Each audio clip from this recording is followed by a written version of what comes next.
மனுக்குலத்தின் சார்பாக நான் நிறைவேற்றுகிற பாவ பரிகாரத்தின் இறுதி கட்டத்தை நான் நெருங்க நெருங்க நீர் அதிகம் அதிகம் கடுமையாகி கொண்டே வருகிறீர். உமது கருணை என்னிடமிருந்து அதிகம் அதிகம் தொலைவாக நகர்ந்து போய்கொண்டே இருக்கிறது.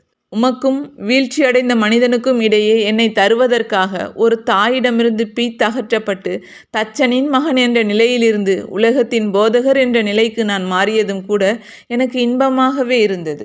இந்த தருணத்தோடு ஒப்பிடும்போது வனாந்தரத்தின் சோதனையில் எதிரியோடு போராடியதும் கூட எனக்கு இன்பமாக இருந்தது.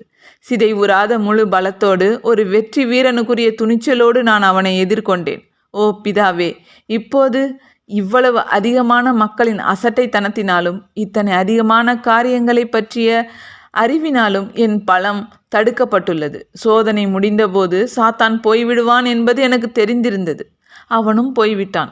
உமது திருச்சுதன் ஒரு மனிதனாக பசாசின் சோதனைக்கு உட்பட்டவராக இருந்ததால் அவரை தேற்றும்படி சம்மனசுக்கள் வந்தார்கள். இப்போது என் நண்பர்களை நான் அனுப்பிவிட்டேன். மேலும் நான் அருகில் இருந்தாலும் தொலைவில் இருந்தாலும் என்னை காயப்படுத்துகிற பெரும் பொய்யனான ஒரு நண்பனை என்னோடு கொண்டிருக்கிறேன். எனவே நண்பன் என்ற முறையில் நான் துன்பப்படுகிற இந்த வேலைக்கு பிறகு சோதனை ஓய்ந்து போய்விடாது, அது நின்று போய்விடாது. சமணசுக்கள் இந்த வேலையிலும் இனியும் என்னை தேற்ற வரமாட்டார்கள். ஆனால் உலகம் தன் முழு வெறுப்போடும் முழு பரிகாசத்தோடும் முழு புரிந்து கொள்ளாமையோடும் என்னிடம் வரும்.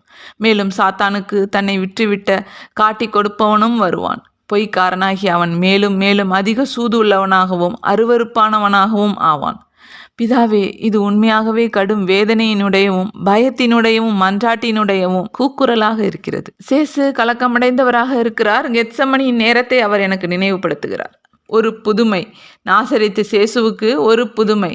நாம் நித்திய நேசத்திற்குரியவர்களாகிய நாசரேத்து மரியம்மாளின் சேசுவுக்காக ஒரு புதுமை. ஏற்கனவே நியமனம் செய்யப்பட்டிருக்கிறதை மீறி அதை நீக்குகிற புதுமை. யூதாஸின் இரட்சணியம். அவன் என் அருகில் வாழ்ந்திருக்கிறான். என்னோடு உணவை பகிர்ந்து கொண்டிருக்கிறான். என் நெஞ்சின் மீது உறங்கி இருக்கிறான். வேண்டாம், அவன் என் சாத்தானாக இருக்க விடாதேயும். காட்டி கொடுக்கப்படாதிருக்கும்படி நான் உம்மிடம் கேட்கவில்லை. அது நடக்க வேண்டும், நடக்கும். என் வாதையை அதிகரித்தள்ளும் பிதாவே. ஆனால் யூதாஸின் ஆத்துமத்தை எனக்கு தாரும். என் பலியாகிற ஆளுமையின் பீடத்தின் மீது இந்த என் ஜெபத்தை வைக்கிறேன். அதை ஏற்றுக்கொள்ளும் பிதாவே. பரலோகம் அடைப்பட்டு மௌனமாகிறதே. அப்படியானால் என் மரணம் வரையிலும் நான் என்னோடு கொண்டிருக்க போகிற கடுந்திகில் இதுதானா? வேத சாட்சியானவரின் எல்லாவற்றிலும் பெரிய வாதை இதுதானா? பிதாவே, உமது சித்தப்படியே ஆகட்டும், என் சித்தப்படி அல்ல. ஆயினும் என் துன்பத்தின் காரணமாக குறைந்தபட்சம் இதையாவது எனக்கு தாரும்.